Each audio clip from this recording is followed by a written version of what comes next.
Hello and welcome to the EFL Hub podcast. I'm Charlie and this is the final episode in our three-part special predicting the 25-26 EFL season. We've already tackled League One and League Two, and now with just days to go until the Championship kicks off, we're wrapping things up with the big one. 24 clubs, one of the most competitive leagues in world football.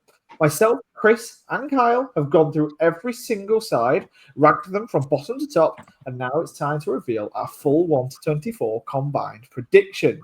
Now, before we do get started, it would of course be remiss of me to not introduce the two very well-informed pundits that we have on here. I did mention their names just before, Chris and Kyle. Chris, we're looking forward to the Championship starting off now that the EFL season has already technically begun. Yeah, you're right. Football's back, isn't it? And it's brilliant. Had a great time this weekend watching EFL League One, League Two. Looking forward to the Championship getting started this weekend. Honesty, though, Charlie, to be honest, not a massive fan of the split start. Don't like it. I like it all to happen all at once.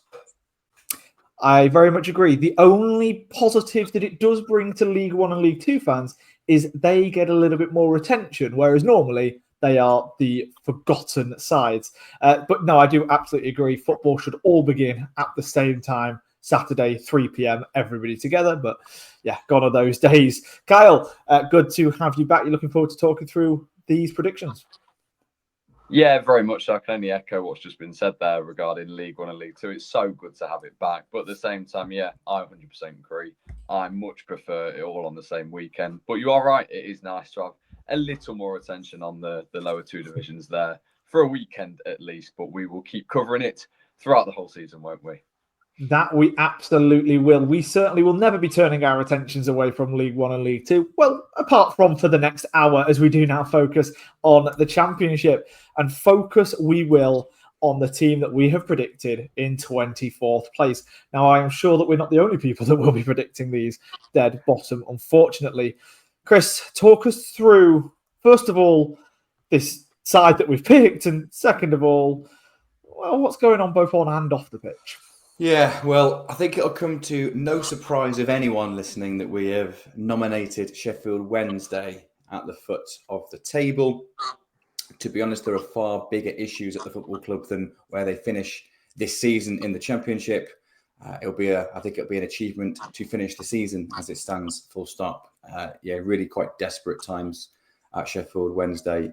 Of course, as an EFL fan, as a football fan, and I'm sure you guys will echo this, just genuine, heartfelt commiserations to all Sheffield Wednesday supporters of what's going on their end. And we're kicking off next week. We'll be doing our regular podcast, kind of delving into the deeper issues at certain football clubs and doing those deep dives. So we probably aren't going to spend too much time talking about that today. But with everything that's happening at Sheffield Wednesday off the pitch, the fact that they're managerless, they've only got half a squad on it, and it's good news that Barry Bellin has managed to sign a new deal somehow. But they still only have half a squad available. Have hardly played a game in pre-season. Potentially will have a stand closed for the first week or two of the season as well. And yeah, Mr. Chansiri is running the club into the ground, appears unwilling to sell unless it's for a ridiculous price. And also the only interested party appears to be John Textor, which doesn't particularly fill you with joy and make you feel that that's going to be some sort of saviour. So just really desperate times for Sheffield Wednesday at the moment. Also just read earlier that a few hours ago it's been confirmed that their fee-paying transfer ban has been extended to the January 2027 window. So even if things are resolved this season, the impact of this is going to rumble on for a little while. So I just think there's no other place to put them than 24th in the Championship this season. I don't think it'll be a surprise to anybody. And I don't think Sheffield Wednesday fans would care where they finish this season as long as they've still got a football club to support come the end of it. Yeah, this is it. There's a lot bigger things for them to worry about, exactly as you've said. However, the news did come out just this morning before we did record that they will definitely be fulfilling their fixture this weekend after there was talks of the players potentially boycotting it. Probably, a very difficult decision to have made there. But yeah, Sheffield Wednesday, unfortunately, dead bottom. Now, 23rd place, Kyle. We've got a team who could find themselves in big trouble. Yes, we have Hull City, a side that just about stayed in the Championship last season, and just the year before were very much on the edge of the playoffs. So it was a massive drop off last year. They had that very good side under Liam Racina as well, who's gone on to do really, really well now. Ever since he'd left Hull, sorry. But yeah, they're a side that we think are going to struggle next season. As we've said there, they obviously struggled massively last year. They do have a new manager in charge. Ruben Sellers had come in, kept them up, and then in true style, left again like the year before. Liam Racina had done what I think a lot of people had thought had done quite well, and then had left. So it seems a bit of a theme at the moment with Hull City in terms of not keeping managers. Their new manager this time is Sir Edge, and apologies for this because I'm fairly certain my pronunciation isn't the greatest. I'm not particularly great at Croatian, if I'm honest. Jakvjovic. I think that's just about okay. Yeah, I'll take that. He's come from Turkey. As I mentioned, there's Croatian. He was a former Dinamo Zagreb manager, actually, at the start of the season, but he was in Turkey most recently. He's got a fairly decent win ratio when I was looking earlier, 58.9% across 229 games. And he's managed in 4 countries as well. Just a nice little stat for you there. I like some of their business that they've done this summer. Obviously not all, because that's why we have predicted them to go down. I think Semi Ajayi is a really good pickup. I know he's 31 now, but arriving from West Brom. Aside from that, though, they look like they are going to struggle a fair bit this season. And just so many question marks. They've got their own issues off the pitch at the moment. Stephen Alzate has obviously left. He is now playing in the MLS. They've lost Sean McLaughlin again to another Championship side, Blackburn. Yeah, there's just a lot of question marks really over Hull City at the moment, and in terms of their incomings, they aren't the greatest particularly. So I can see Hull City very much struggling this season. I think they will be back in League One. Yeah, it certainly does seem like it is coming for Hull off the back of, to be fair, a couple of years ago when they were looking up rather than down. But how quickly does it turn in the world of Championship football? Now, next up, for those of you who listened to our League 2 and League 1 predictions, you'll know that I was given the promoted sides across those 2 podcasts for most of my picks. And funnily enough, my first pick in the Championship is another promoted side, this time obviously coming up from League 1, and that is Charlton Athletic. The side promoted after winning the playoff final. They do return to the Championship under Nathan Jones, obviously after earning that promotion last season with tactical discipline and cohesion. Now, the club have had a pretty interesting transfer window. I think they've been a little bit cautious. They've spent a bit of money, but it seems like they've built a squad that is top-end League One. A side that if this was a League One team, you'd be talking maybe 3rd, maybe 4th in League One. But to me, it doesn't really scream like the signs, enough of them are really good enough to stay within the Championship. Charlie Kelman came in the other day, and I think that is one of the big ones, bringing in a new centre forward. He, of course, got the League One Golden Boot last year. But the step up to the Championship shouldn't phase him too much, but it is a different challenge. There's no denying that. And it would be surprising to see him get 20 goals plus again this year. So I think he's the sort of player that'll maybe get 10 to 12, and that'll probably be about it, rather than really being able to bring the true amount of goals to be able to keep them in a mid-table position. Again, some of the other signings that they've brought in, the likes of Harvey Nibbs, I think is a fantastic signing. I really, really rate him. However, again, that step up to the Championship, is that really enough of a quality jump to take them into mid-table positions and not be in a relegation scrap after the Easter weekend? And I'll be honest, I don't see that being the case. So overall, for me, they've brought in some good players. They've had a really good window, and I think they've used the money that they've got from getting promoted very well. But I don't see that being enough to keep them in the Championship this year. So it's probably one of those where they'll accept relegation and aim to bounce straight back. So next up then, Chris, we've got another side that have really struggled over the last few years to kind of keep their head above the water and potentially going to have another difficult year. Yeah, this is a tough one to predict. This is one I think we could get very right, but we could get incredibly wrong if it clicks.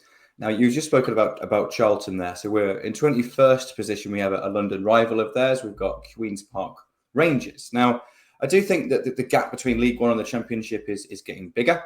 And you mentioned the signings that Charlton have made have definitely increased the quality in their squad, but have they really bridged the gap between the League One and the kind of Championship safety? That's where the question mark lies. Now with QPR, we have got them just keeping their nose above water, probably because they do have a higher ceiling than Charlton do, but their floor is not really proven yet. So I do think QPR are probably the team in the Championship, other than Watford, where it's impossible to predict them. But other than Watford, it's so difficult to predict QPR because the variance is huge. Because if it clicks, it could go really well, but there are just so many question marks. What I will say about QPR here is I think they're going to be the most fun team to watch this season in the Championship, the most entertaining. I think it's just going to be goals galore, both ends.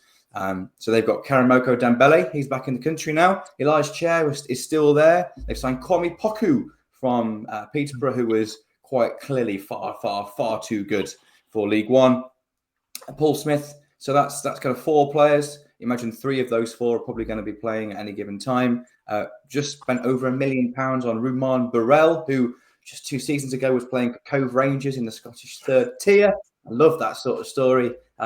Good kind of pacey forward, but there's not a huge amount of experience there. Not a huge amount of proven Championship experience, but there is a lot of exuberance, a lot of flair, a lot of dribbly boys. It can be really good fun. But I think when you find that, you often lose a little bit of tactical discipline and stability. Now, also at the other end of the pitch, they've lost a couple of experienced heads in Kenneth Pyle and Morgan Fox, just to name a couple, from the kind of other end of the pitch. And something that really jumped out at me here is that in terms of their XG against last season, it was 54 goals, but they conceded 63. So when you concede quite a few more goals than the quality of chance that you concede suggests that you should do, that indicates to me over the course of a whole season, that indicates to me that there's a little bit of softness and naivety at the back. And adding some undeniable kind of potential at the front end of the pitch, I'm not sure whether that really helps the other end. So we think there's probably going to be a lot of goals in QPR games, both ends, but probably have the goals they're scoring just about keeping them up.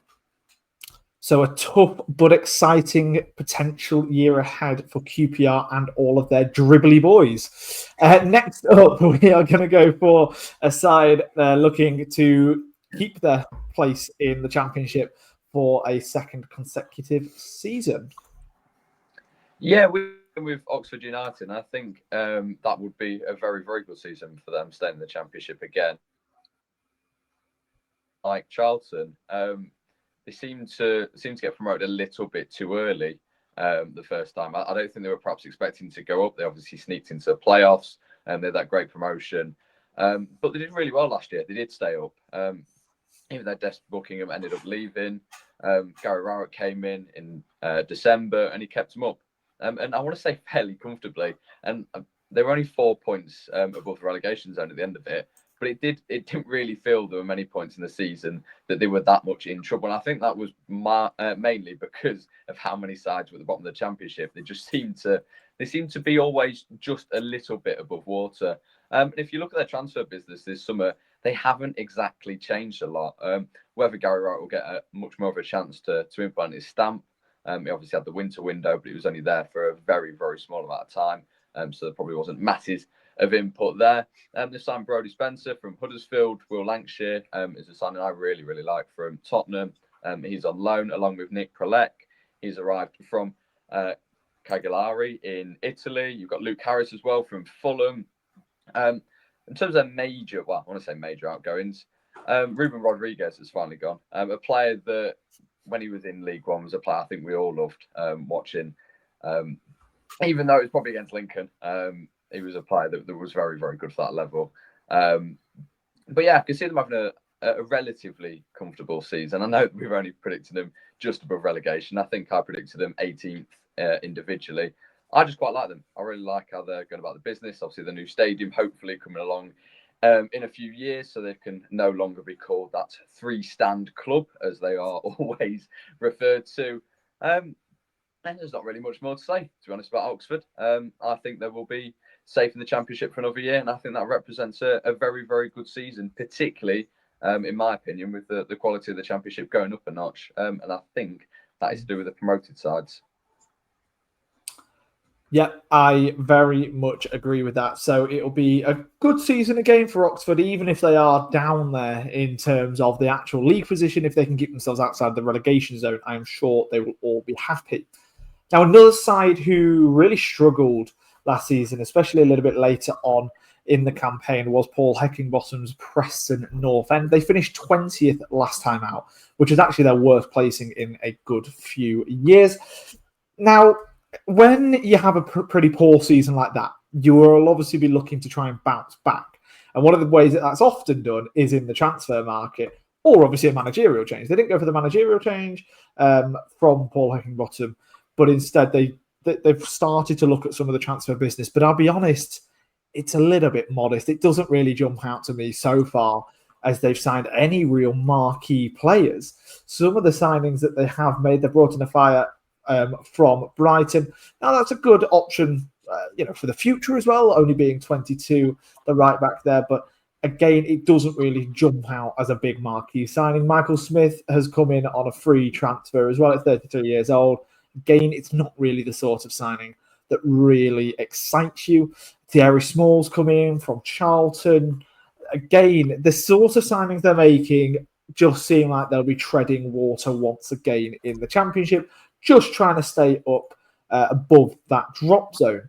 Now, obviously, if they can just try and reignite a little bit of energy and also tighten themselves defensively, then they may be able to keep themselves kind of adrift to safety, not in any sort of a battle in the last few weeks of the season. But I'll be honest, it does look to me like they could be in another relegation scrap, especially if they don't start picking up a few more signings between now and the end of the window. Now, it could just be that they're being patient and they're waiting until they can get a few better deals later in the month of August, which would be fully justified. But at the moment, doing this before the season starts, and without that happening, I can't predict them any higher than 19th place. And you guys obviously felt the exact same. Now then, Chris, next up, we have got another side who are, a pretty big club, as let's be honest, they mostly are at this level, and another side who'll be hoping to stay in the Championship for another season. Indeed, Portsmouth. Now, I think you two poked fun at me a little bit on the last two podcasts about my reference to mini leagues within each division, and I'm going to do it again. This is my kind of cut-off point for the mini league. Every team below, so 19th and below, Preston and down, potentially in and around that relegation battle for the majority of the season. Portsmouth, albeit finishing 18th, don't feel they're really going to be in that conversation. Feel they're going to be very comfortable, very safe. No serious outs in terms of departures of the squads. The majority of players leaving have moved down a division into League One or below. A couple have moved across into the SPL, but no player that has really left the club and you could argue has taken a step up. So not really kind of key players have left the club at all. No real serious ins that you imagine are going to be nailed on starters every week. Though I do find the interesting of the signing of John Swift very interesting. Can you believe John Swift is 30 years old now? In my mind, he's still a Chelsea youngster. Anyway, that's Football Manager for you. But yeah, I think John Swift's a smart pickup. Yeah, obviously a senior player at this level now, but also a really experienced and dependable player. Was outstanding at Reading before his move to West Brom. West Brom have been a bit of an interesting club over the last 2 or 3 seasons, but I think John Swift coming to Portsmouth makes a lot of sense. And a couple of a few players coming in from overseas. Mark Kuznovsky will certainly be probably the marquee signing at the moment, coming in from MTK Budapest, a midfield player. We have a Luke Leroux coming in from Varnamo in Sweden. He's a South African player. And Adrian Zagecic coming in from Sydney FC, who is a Croatian-Australian, as well as Florian Bianchini on loan from Swansea. So a few additions there. I struggle to see any of those players being nailed on starters. There's a really strong core group of players that have been very dependable at Portsmouth. So in my notes at the bottom here, I've written 4 little statements. I've written, as you were, solid, reliable, safe. Well, there we go. I mean, that is one of the easiest sort of predictions that you can go with for that. And you know what? I think for a side like Portsmouth, who, very much did struggle dropping into League One, I don't think they would mind that at all. Next up, Kyle, we are going for a side who, if you talk to people who maybe don't watch the Championship quite as much, they would probably tell you that this side will be in the playoff fight. We're having a slightly more reserved prediction for them this year. Yeah, but saying that, I think I did the same last year when I predicted Wrexham to finish in and around mid-table, and they blew everyone away. I'm not expecting the same this time. They cannot keep going on like this. They can't keep getting promoted because there is only one more promotion possible. And they're not going to be Premier League champions in a couple of years' time. Not just yet. I know the aim is that for Wrexham. If you look at their business, I mean, it is pretty impressive. Lewis O'Brien is the real big signing there, arriving from Nottingham Forest. Obviously, he's played for Huddersfield as well. They've obviously had money to spend. Connor Cody coming in. Kiefer Moore's a very good pickup. I think it's a really good deal for both parties. Sheffield United certainly couldn't say no to 2 million for a 32-year-old. By Wrexham's own standards, I think he's probably quite a young forward, given their strike options in the last few years. Ryan Hardy certainly is. I think he's a very, very good signing as well. He certainly provides, I want to say, a bit of youthfulness. He's 28, so it's not much. But again, Wrexham, over the last few years, have had a very, very old forward line. Josh Windass is another. I think that's a really, really good signing.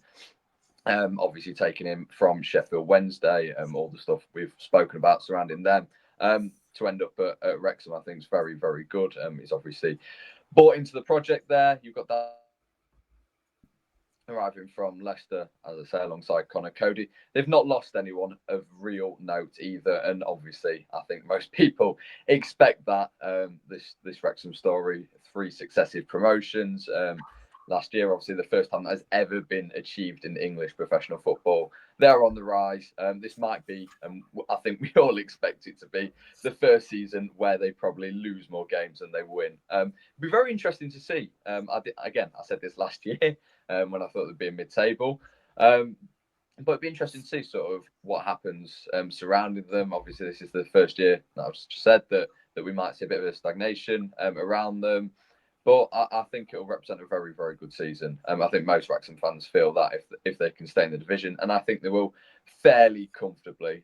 Phil Parkinson's obviously done a very, very good job, unprecedented, to get them this high. And I think they'll certainly be a championship club for the next few years before they try for their ultimate ambition of Premier League football, which seems a ridiculous amount of time away. But I would not be surprised if it is only a few years.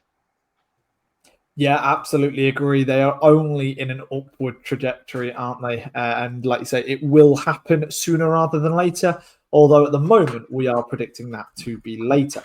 Now, in 16th place, we've got a side who I'm actually a little bit excited to see how they do get on this year. We've put them in 16th in a little bit of a reserved position more than anything else.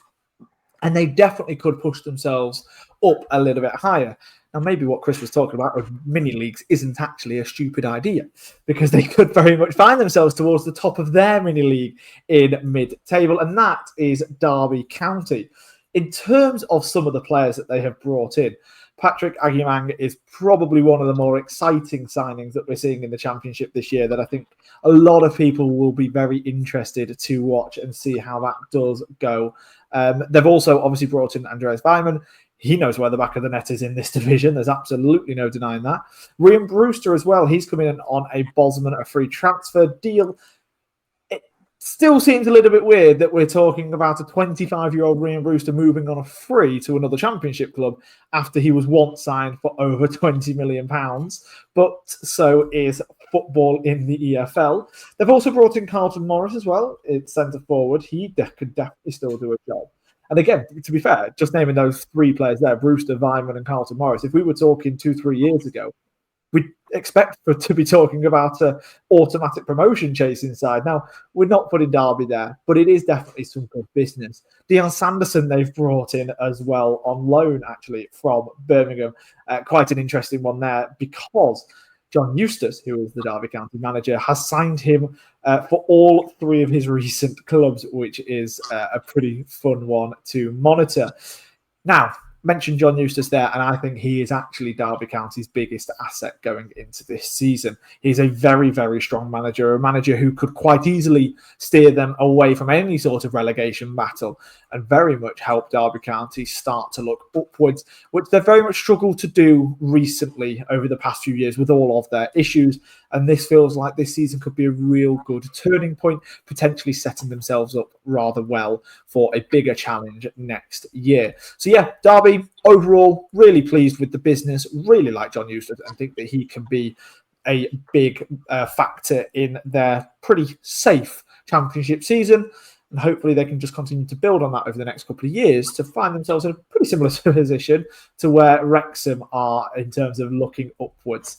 So yeah, Derby County in 16th place. Now, Chris, next up in 15th, we've got a side who just seem a bit of a stuck in the middle championship side over the last few years.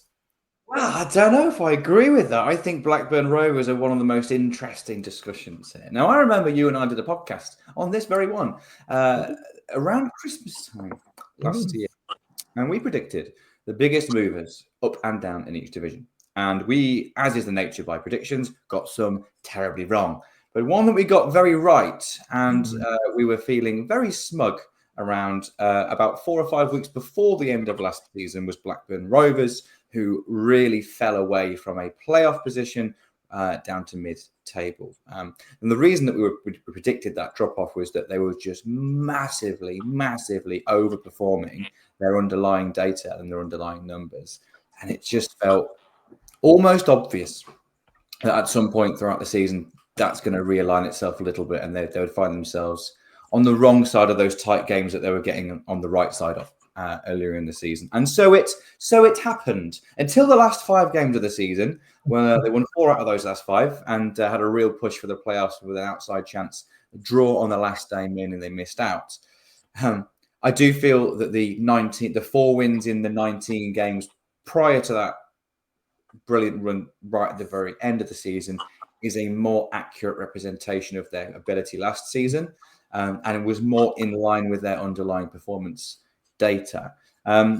Not saying that they're going to go from playoff chasers all the way down to relegation candidates. Far, far, far from it. But do see a drop-off from Blackburn. Feel that they were punching above their weight last season, really, in regards to actual results on the pitch, probably in relation to budget, in relation to talent on the pitch compared to the opponents. Did really well to get the results they did, but felt that that was probably unsustainable. So we're feeling a little bit more of a reversion back to type here for Blackburn. Comfortable mid-table finish.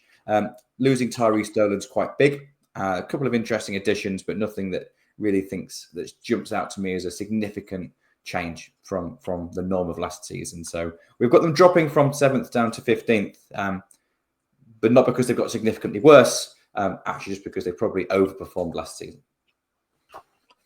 Absolutely. Could be a really interesting year for Blackburn, like you say, especially if they do start regressing towards that mean that they very much showed last year. Next up, Kyle, we've got a side who you could probably argue they've fallen short of expectations for a little bit too long in the Championship now.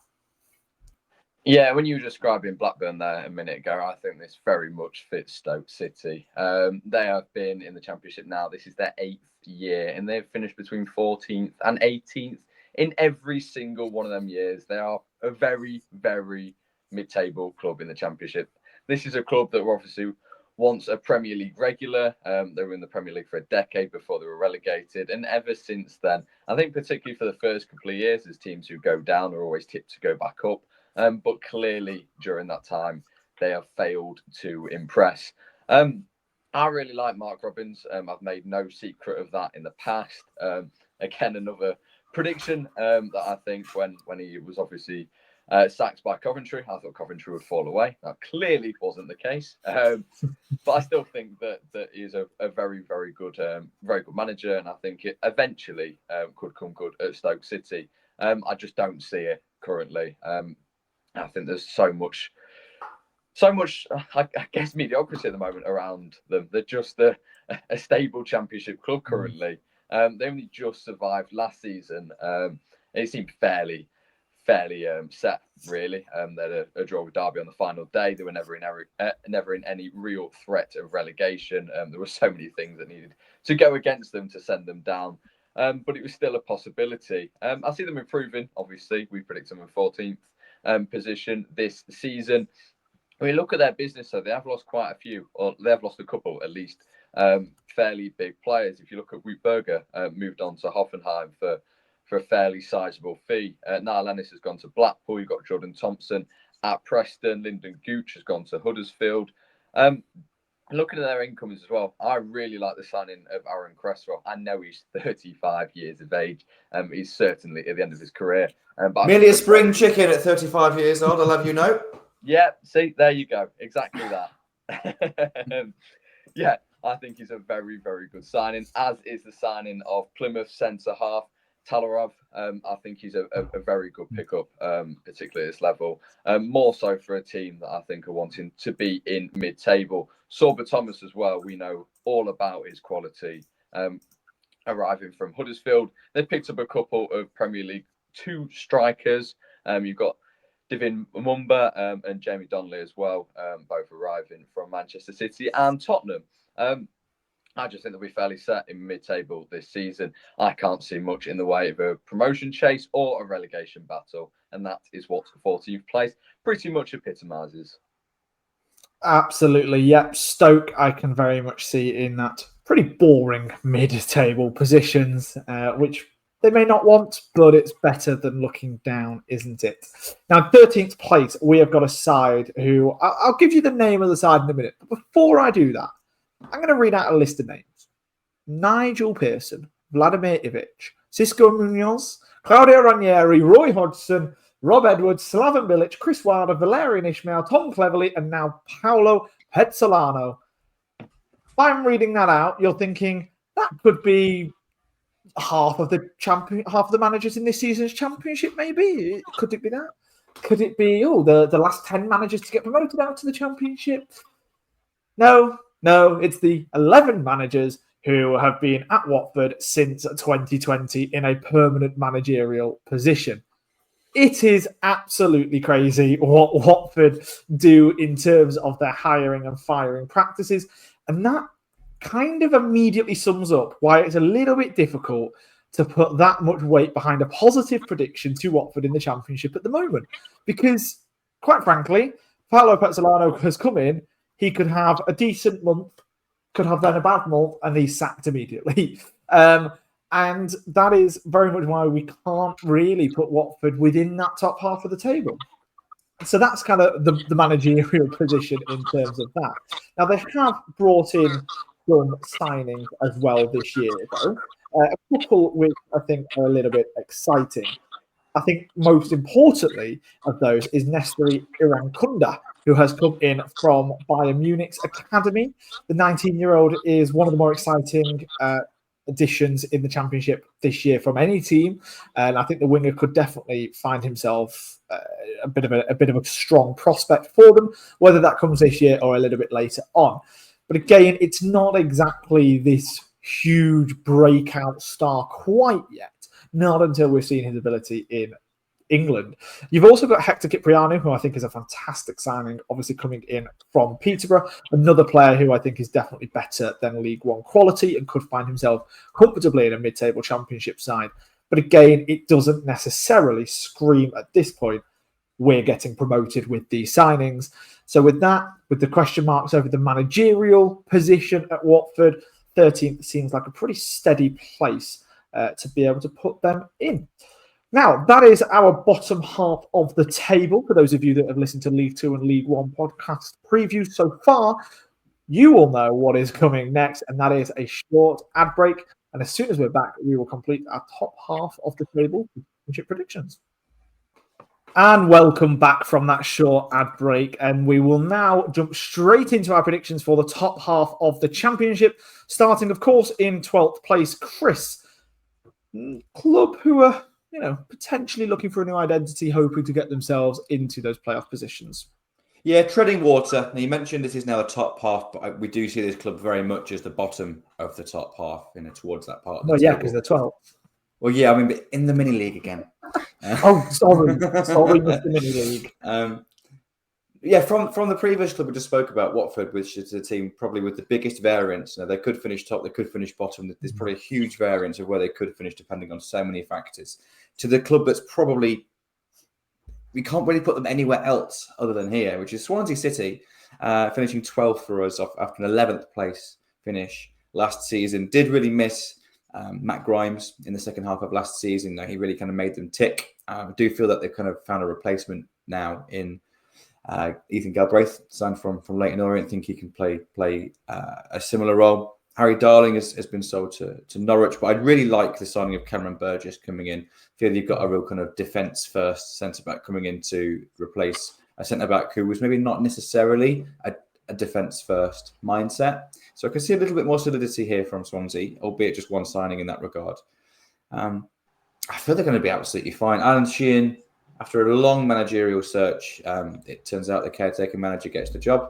But I know on some other podcasts I've heard there's some doubts about that. I think that's quite a good sign. I think if there's been a really strict and robust managerial kind of hiring process and the chap that was already in the building comes out on top, I think that's more affirming than if he was just given the job off the back of no real managerial search.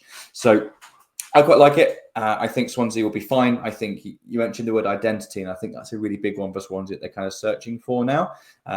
I expect to see a little bit more defensive solidity this season in terms of style, not necessarily in terms of outcome. They weren't too bad in terms of actual numbers, but in terms of style, a little bit less risky in possession, possibly. They've got some really attacking, good quality attacking players. I really like Ronald.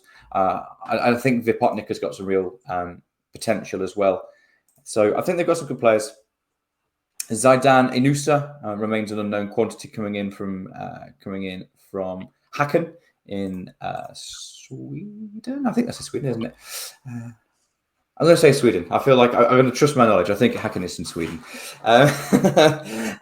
Yeah, so I think they'll be fine. Really, it's kind of how we saw Swansea, but just a couple of unknowns in regard to unproven manager, despite one I quite like.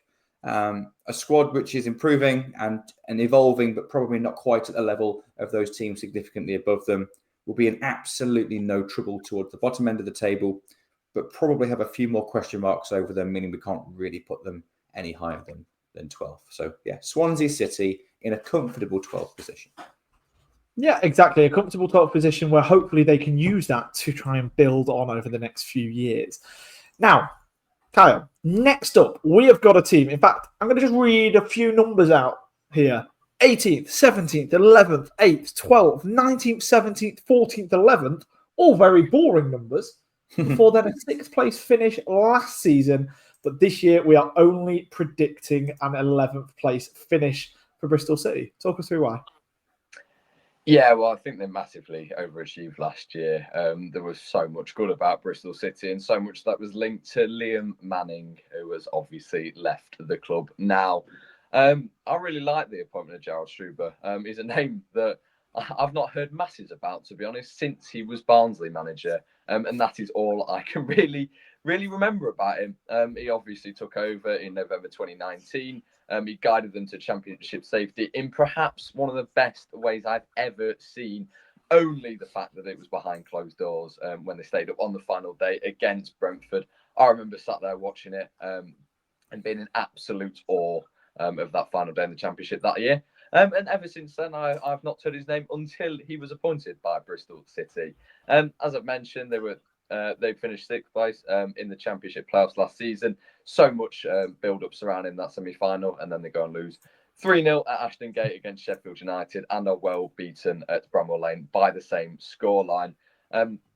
Again, as I've mentioned before, I think they massively overachieved last year. I think that is why an 11th place finish this time around looks a lot more realistic. I do like a bit of their business, though. Emil Riss from Preston, I think, is a very good pickup. A couple of goalkeeping signings, Joe Lumley from Southampton, Radek Vitek on loan from Manchester United, Adam Randall as well. A player I think at Plymouth perhaps wasn't appreciated quite as well as he should have been. I know a lot of fans were quite torn about him, but he's obviously earned himself a move back to the Championship following their relegation. If you look at the outgoings, Taylor Garden Hickman has gone to Birmingham. a tidy amount of money there. Naki Wells and Carl Naismith, two very experienced players, have both left for Luton. Yeah, there's not a massive amount more to say about Bristol City. I don't think they'll be pushing towards the playoffs this season. They may surprise a few, but I think that ship has sailed from last season, and that is why Bristol City, I think, will finish in 11th place this term. Yeah, a middle of the road position there to return back to a little bit of normality, if anything, for Bristol City. So yes, absolutely can see them going there. Now, we mentioned Liam Manning, and he has gone to Norwich City, who are the team that we are putting in 10th place. Now, Norwich are a bit of an exciting side this year because I think they're in a bit of a rebuild period. They've spent some good money so far this summer as well. And I think they're a side who, although we've put 10th, are now the ones, if we're going to start talking mini leagues, that we're talking about being close to now being in a playoff battle. And it would not surprise me at all if we've underestimated this Norwich City side. First of all, because of Liam Manning, who I think is an outstanding head coach and can really do a strong job with a side like Norwich. In terms of some of the signings that they have made, there may be plenty of names that people may not have heard of, such as Matthias Kvistgaarden. I'm so good at Danish. And he has come in as a centre forward on some big money. But again, so far, there's always that question mark, isn't there, over what can they bring into English football. But he certainly seems like an exciting forward. You've also got Papa Amadou Diallo, who has come in on the wing from FC Metz over in France as well. Again, another really exciting addition to the squad.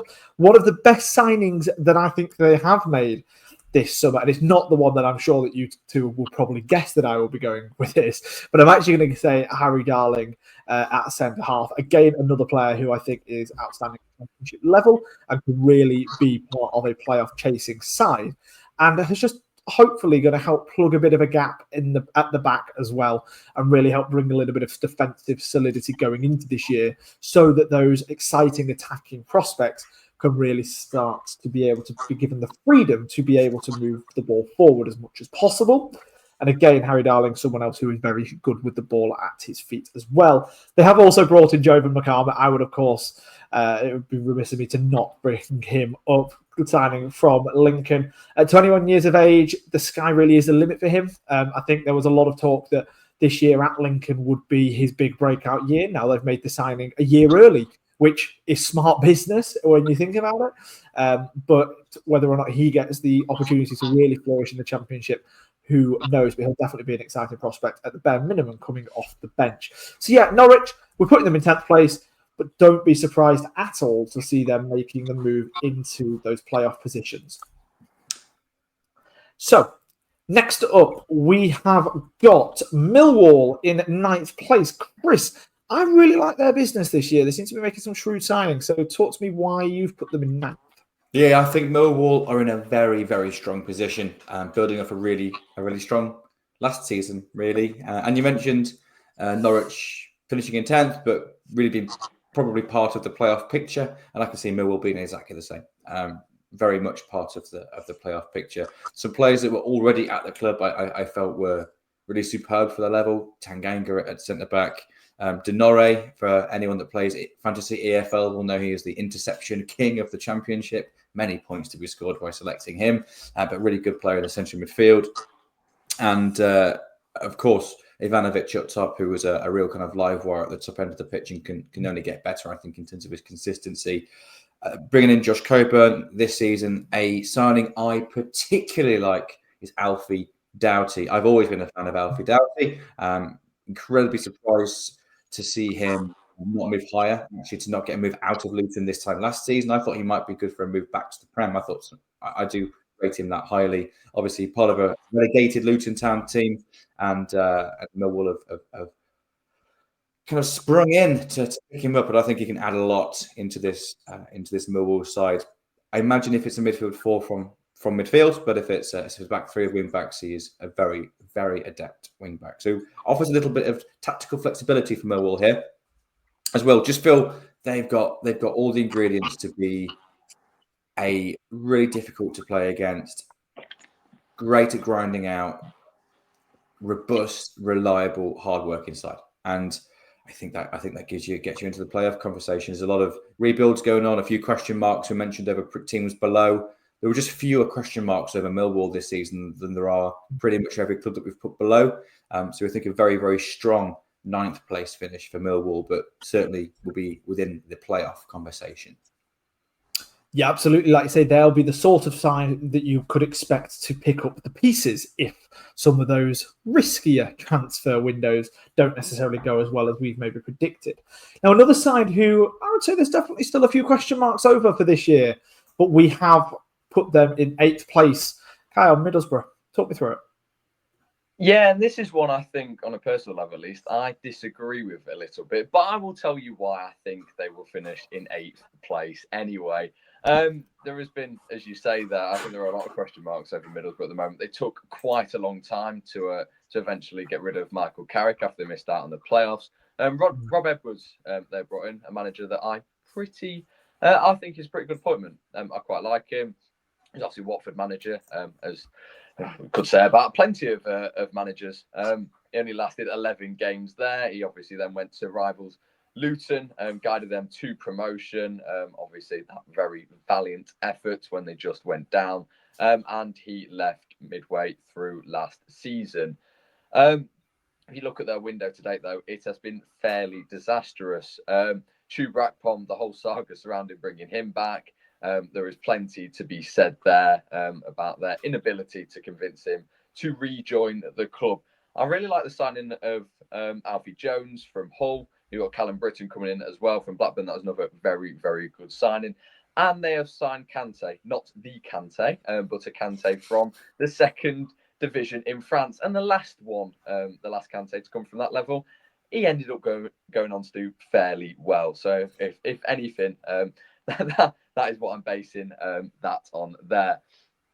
They've got money to spend. I think if you look at the fact that Josh Coburn, as just mentioned, has gone to Millwall.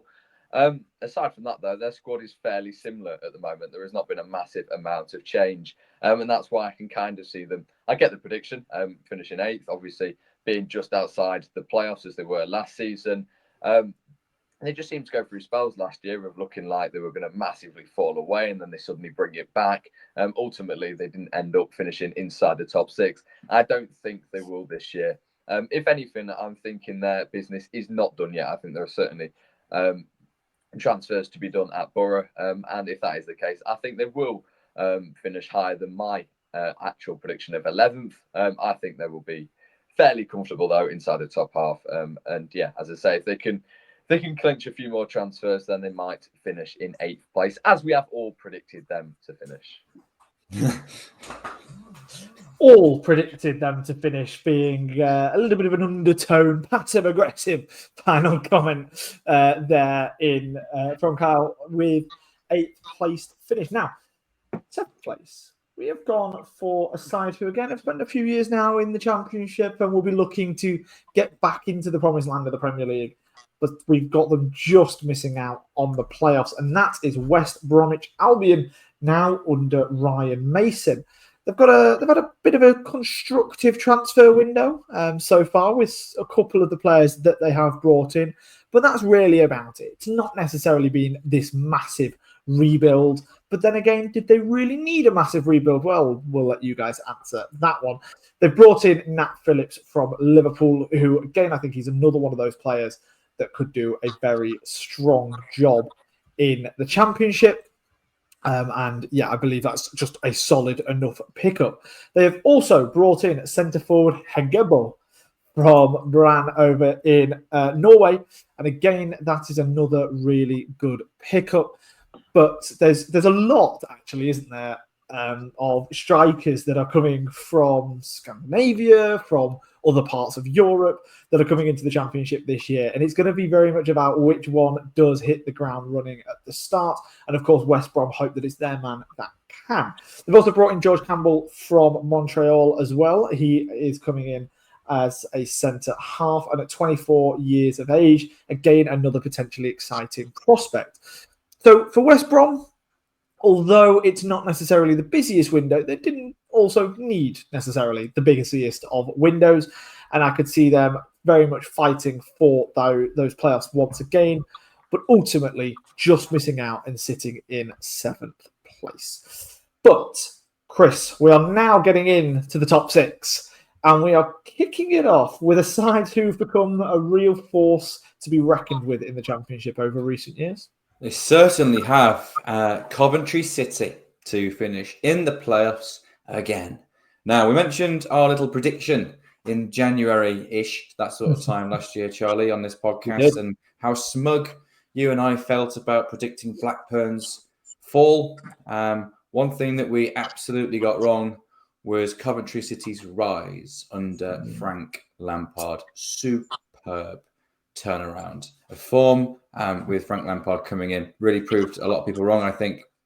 Credit where it's due to the Coventry board who hired him, because it was clearly so much as if the people that are running football clubs know more than we do. Funny that, isn't it?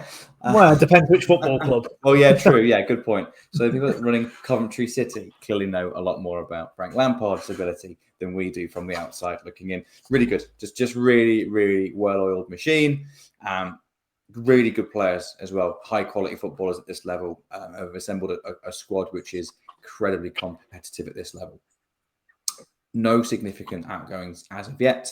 Lewis Binks going to Brøndby caught me by surprise a little bit, but no real serious outgoings. So there is, of course, big talk of right back Van Uwijk moving to the Premier League, but they've already got his replacement in the building. Fantastic signing on a permanent deal. Kane Kessler-Hayden from Aston Villa, from a very, very successful loan in the Championship last season. So I just think they're really, really well set. And a lot of our discussion in regard to predicting this table is built around summer transfer business.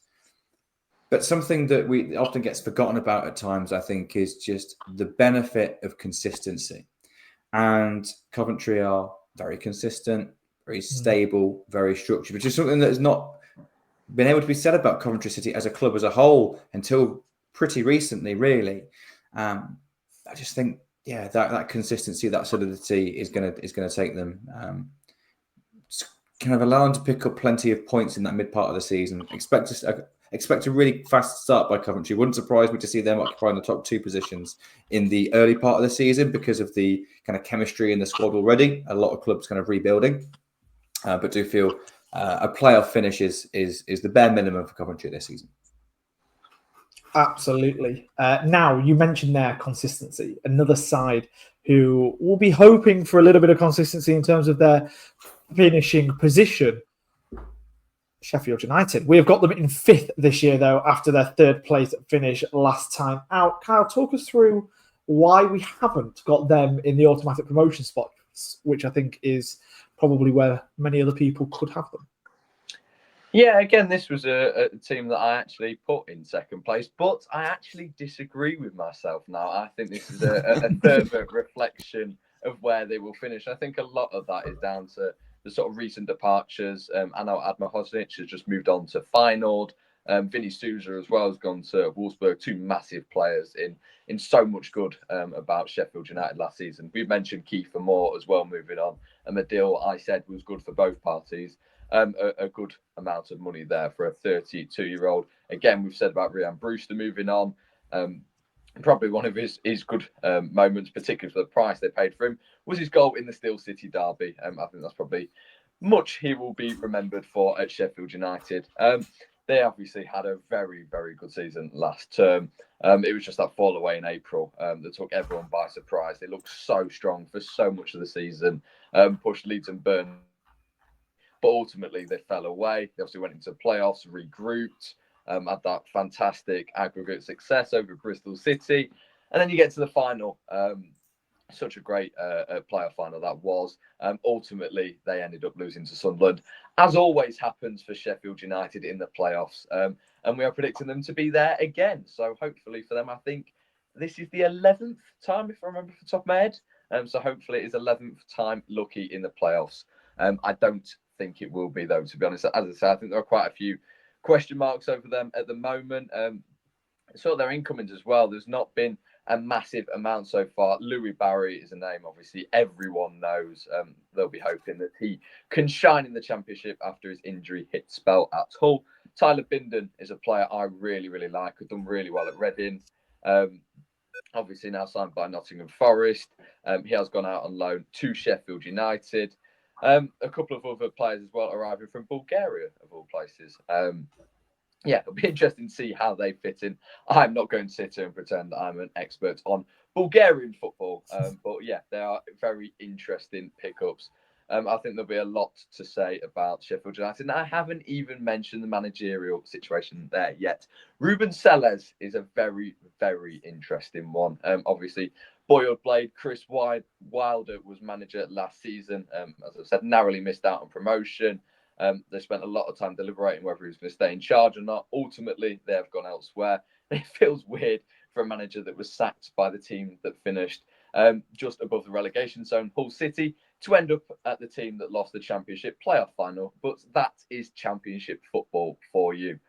This one really could go either way. I really don't know how it will go at all. I just think we are in for an intriguing season. We certainly are. And another team who are in for an intriguing season are our fourth place pick. And for what feels like the ninth time on these prediction specials, it is the final of the promoted clubs in Birmingham City to finish in fourth place comfortably in the playoffs, obviously coming off the back of their 111-point League One title win. Obviously, absolutely record-breaking there. Now, let's not beat around the bush. Birmingham City have money. They've splashed their cash, and I expect them to still do so over the next month. Now, Championship fans of other clubs, of course, will look on that with envy and probably a little bit of hatred, because that's what we do as football fans, don't we?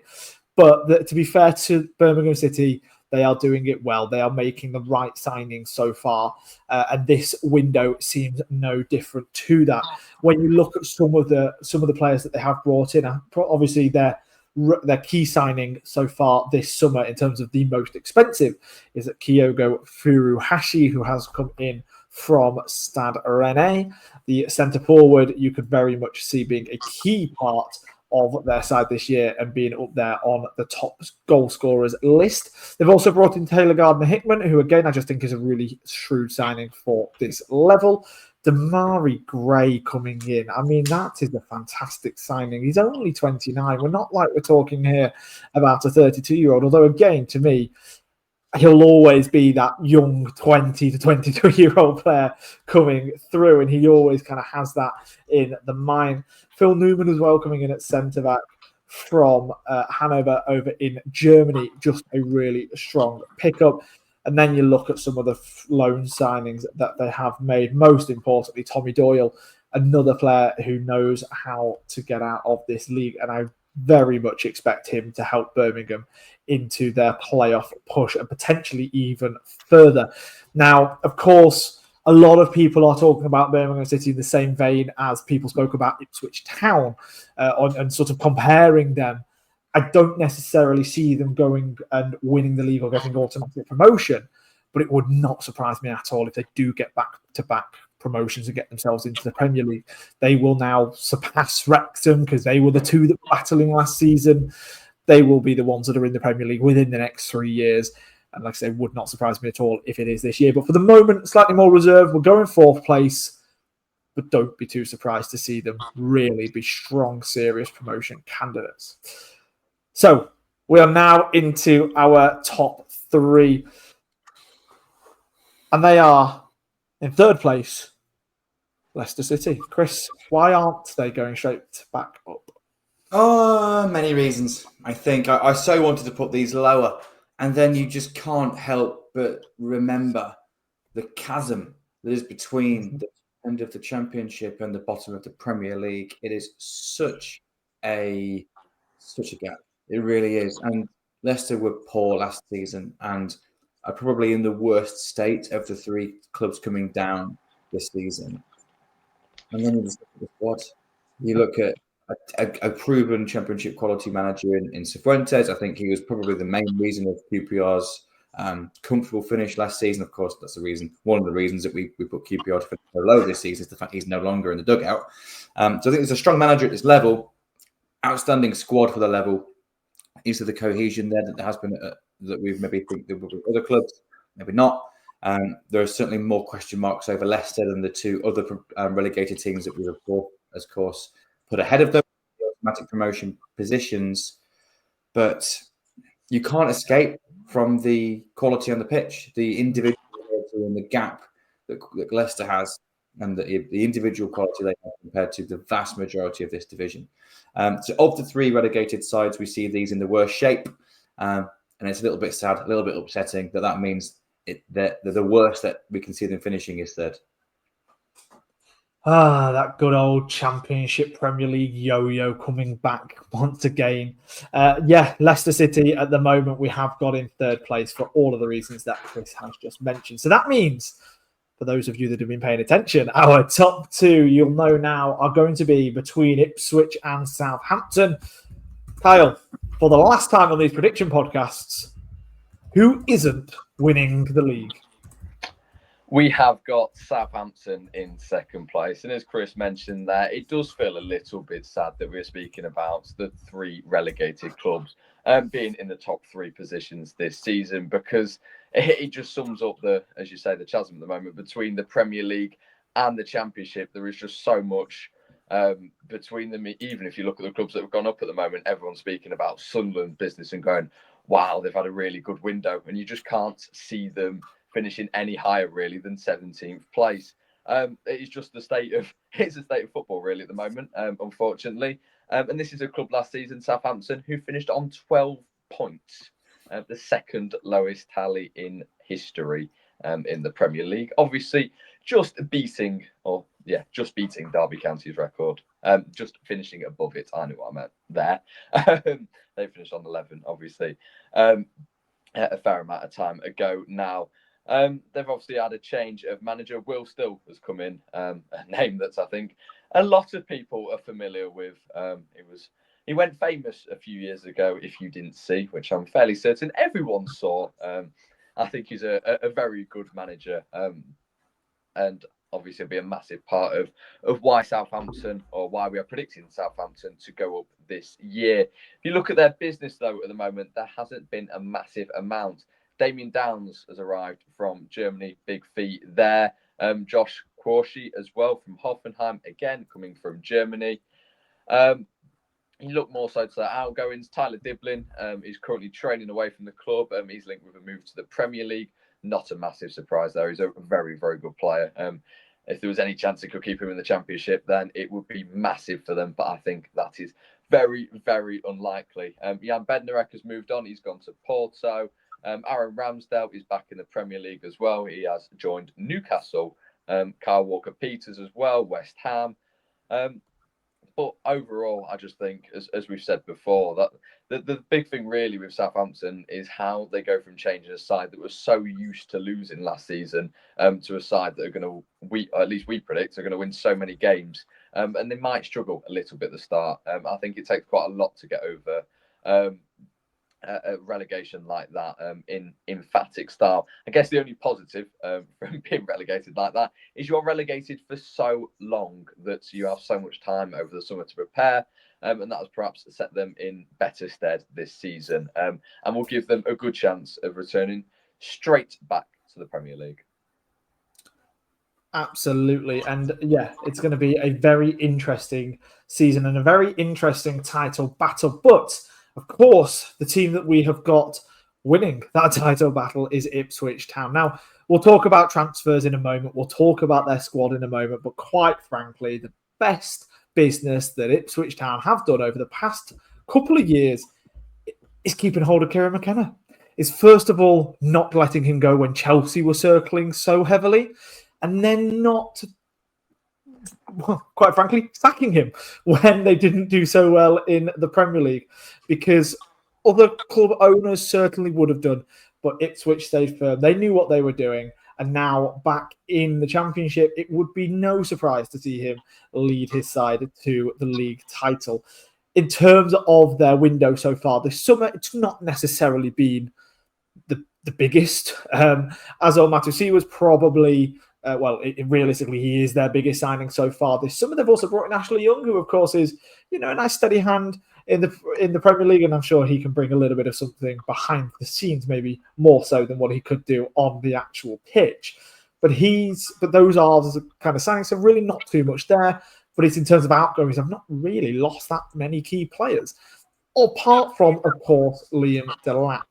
But so far, I have a feeling that they're not going to miss him quite as much as what you'd have maybe expected, especially if they are able to bring in a striker, which at the moment I would say that is the one position that they do just need to fill a little bit more in terms of squad depth as well. But again, the squad has masses of quality. Leif Davis is a fantastic championship player. Amari Hutchinson, you can very much, still only 21, you can very much see him winning a Young Player of the Season type award at the end of the year. Jacob Greaves as well, and Jaden Philogene, of course, both previously of Hull City. Them two are fantastic in the Championship. And once again, you could see them both having fantastic years. So realistically, we spoke earlier on about consistency and about how that can be your best friend in the Championship. Ipswich hopefully can be consistent, not necessarily consistently poor like they were in the Premier League in terms of their league position, but consistent from where they finished off in the Championship last time out. Of course, many people did say that about Luton this time last year, and it didn't come to fruition, but let's hope it does for Ipswich, and that is very much where we've got them winning the league. But that is it. That's a wrap for all of our EFL predictions, and that is the Championship 1-24 for the 25-26 season, all done. So let us know what you think. Who's going up, who's going down, and have we massively overrated some clubs' chances, or have we even missed out on a dark horse that you think could make it into the playoffs? Make sure to also check out our League One and League Two predictions if you missed them.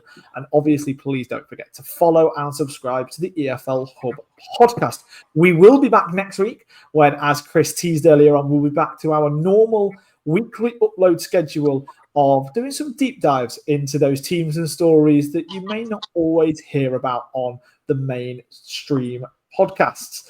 But we will be back underway very soon. Thank you all so much for listening. Thank you to Chris and Kyle for all of your predictions and opinions over the last 3 podcasts. I cannot wait to get started on a full season ahead. Roll on Friday evening. Until next time, goodbye.